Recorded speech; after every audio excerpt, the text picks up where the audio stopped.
કાર્યક્રમ કોનો?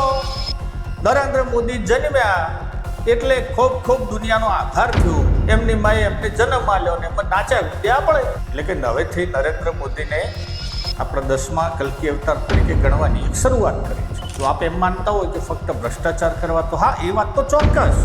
એમને તો ત્યાં ઘી કેળા છે, કારણ કે મોસાળમાં જમણવાર છે ને મા પીરસનાર છે. ભાઈ અમે આટલા લાખ વ્યક્તિઓને ત્યાં બોલાયા, ફલાણું આવ્યું, ઢીકણું આવ્યું. મિત્રો, હકીકતો આનાથી ઉલટી છે. શું જોવાયા હતા? અમને તો ડેરીનું કીધું હતું કે ડેરીનો પ્રોગ્રામ છે. હા, તો આ ડેરીનો હતો? ના, આ તો ડેરીનો પ્રોગ્રામ નથી. તો શાનો પ્રોગ્રામ હતો? આ શંભુ મેળો. શંભુ મેળો. કાકો એમ કે છે કે અમે શંભુ મેળા આયા છે. કાકો તો ડેરીના કાર્યક્રમ જોવાયા, કંઈક માહિતી મળશે. આ બધા આરી માહિતી આપે છે. એમને તો ઉપર વાહ દેખાડવી છે કે અમારે અહીંયા પબ્લિક ભેગી થાય છે, કારણ કે હવે ચૂંટણીઓ નજીક આવે છે. હવે પગમાં રેલો એમને આપતો થઈ ગયો છે, આગળ ડર ભાળી ગયા છે.